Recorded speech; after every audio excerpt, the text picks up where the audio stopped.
Welcome to ICAN Become. My name is Tomás, and I am 9 years old.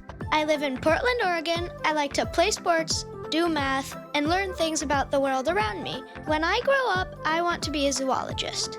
I really want to know more about becoming a zoologist, so my friends at ICAN Radio have arranged for me to talk to Bree Boothe from the Oregon Zoo. I want to ask Bree about becoming a zoologist and what she wanted to be when she grew up. So let's get into the interview. Hi, and welcome to ICAN Become. Tell us a little bit about yourself. Hi, thank you for having me here. My name is Bree, and I am one that didn't know what I wanted to do when I grew up, for sure. And now I have been in this career for almost 25 years. So when I started out early on, I didn't have a clue what I wanted to do. And then as I got older and went through college and whatnot, I kind of figured out my niche of what I wanted to do. But besides working, outside of work, I definitely love being outside. I love skiing. I love hiking, camping. So this career definitely also encompasses a lot of that outdoor work and feel. And I definitely realized that it is something that I enjoy, not only for different aspects, but it is one that I definitely love being outdoors. My personal life, right now, I have a son who's 16 years old. So I'm going into the process of him also trying to figure out what he wants to do for possibly a career. And we have one cat at home. So I've always had animals in my life. From early on, I've had cats and dogs and rabbits and all different types of animals. What's it like being a zoologist? So being a zoologist is such a broad field. When I went to college, I did go specifically for that. And then I found out in a great way that there's lots of different things that you can do with that. You can go onto the research side. You can also go and do different studies. I decided after college of doing an internship up at a zoo and on the Washington side. And I fell in love with working at that time. It was an internship with their marine animals. And so that I found out that it is, for me personally, I loved working with them, but I also got the opportunity to work with their ambassador animals there. And I got a general field of, I think all different animals have different things that are really cool. And it was great to be able to see working with all different varieties. And I think that's why, for me specifically, working at a zoo, I love being able with our animals that I get to work with the reptiles, I get to work with mammals and birds and all that kind of stuff. So it's really fun to see all different aspects of the animals because they're all great in all their unique ways. Can you tell us what an ambassador animal is? Absolutely. So in the zoo field, it's just a fancy name for animals that interact with the guests a little bit more. So they are ones that all our animals are doing training, and all of them do training. A lot of things are more you think of for vet medical procedures, which are super important that they feel comfortable when they're going in to get like a vaccination or something like that. But it's also important for our animals to be comfortable out in with the guests. So when we go and we're out on zoo grounds, it's our job to make sure our animals are comfortable with it. And if they're not, sometimes that means they're not fit for that job, which is okay. But like right now, we have it where we're in one of our rooms inside. So if it rains or whatnot, people can come in and see our animals. And then soon, during the summertime, we'll be out on the lawn. And so that's where our animals are on the stage and flying around. So yeah, it's just a fancy word for them, meaning that they get to be a little more close to the public. What are some skills you need to become a zoologist? I think the skills that are super helpful is having that attention to detail. It is one of those things, it's a fast-paced job. Every day is different because the animals are going to do different things every single day. And so that is definitely to have that attention to detail. I love training the animals, but that's one way with training. It's how we can communicate, but you have to be able to catch those, pinpoint those things of like, okay, you see this, and try to figure out with training of how to do different things with them. So I think definitely that attention to detail is a great thing that you have to be able to have to succeed in this job. What should I focus on at school to become a zoologist? I think that there's different routes, absolutely. Like I said, I went to a typical 4-year college and I got my zoology degree, but I know that some people go into animal psychology and go that route. There are also folks that I know that are in the field that they went to a 2-year actual class, and it's more like a trade school where you specifically learn about training and whatnot with animals. And so I think that there's different ways that you can get to it. After, if you do different kinds of education, if you can do internships, that's another great way that you can get into this field.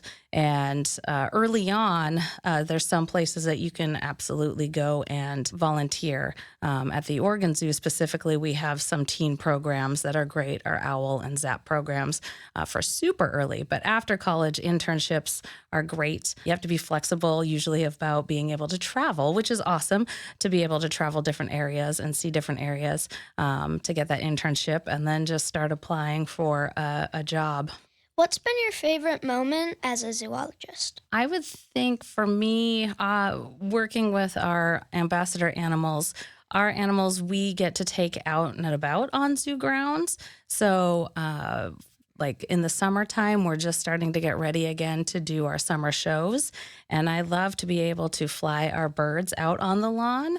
It is super fun. Not only do I think it's great for them to be able to fly around, but I think for the guests, it's amazing. People love to be able to see a bird that fly right over them. So I think it's very rewarding to see when we're doing animal training that they get that aha moment of like, oh, I see what you're asking me to do. But having the animals out and about where the guests can get up close, I think is really special. What's the grossest thing you've ever seen in your job? Well, I would have to say when I first started, I did have a hard time with our bird of prey raptor diets. We feed out exactly what they're going to be eating out in their habitats, which is going to be rabbits, mice, things like that. What we get is already, it comes to us frozen. And so we thaw it out, but I still got to cut it up every single day. And now it's not as gross, but I will say rabbit guts, still gross. What's the strangest animal you've ever worked with? Ooh, the strangest.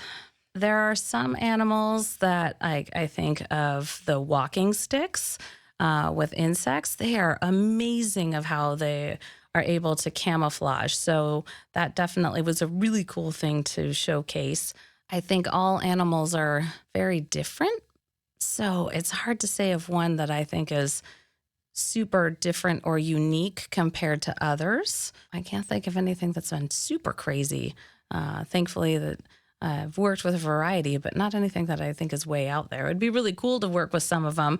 But with zoos, we're very careful with our animals and whatnot. So, and breeding, it's a whole nother thing and a bigger picture. So I don't get to just say like, I would love to work with a pangolin, but I don't ever see that happening in my career. That would be really cool. So it all depends on with the zoos of what we can manage in a sustainable and a appropriate way. What's a strategy you use when you hit a roadblock in your profession? I don't think it's necessarily just for my profession, but in general, if I have something that I have where I've hit a roadblock, I go to my coworkers because they're great. They also know what we're doing. And if I have something where I'm trying to train one of our animals, like our toucan, to do something new, and I'm like, well, we're not getting it together, and have them come see a training session and we can talk at it and talk around it to see how, like, maybe I should do something a little different and maybe I've gone too fast. So I definitely love being able to bounce off different ideas and whatnot with my coworkers. And I think that would go with any job for sure.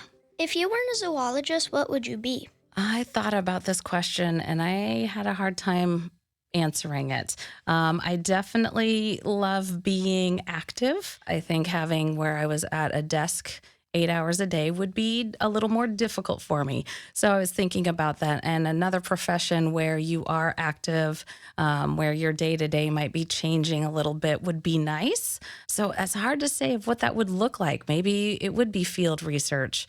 Or I could see even like at the Humane Society and volunteering or working there. But definitely a job that I'm out and active. What's one of the coolest places you've ever been to study an animal? So, some of the places that I have been, I've been down to Kenya and also down into Belize. And that's one where I enjoyed both of them, completely different. I think down in Belize, being in the jungle, it was super fun. And to actually see, like I was just talking about, like those walking sticks and stick insects, and see some of them out in their native range. The just seeing like the ants and some of the leafcutter ants and watching them work.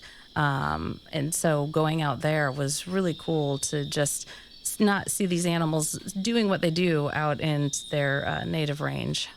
What do you wish you knew about being a zoologist when you were a kid? I definitely, when I started doing this job, I think a lot of folks think of having it where you just get to be with the animals and feed them and train them.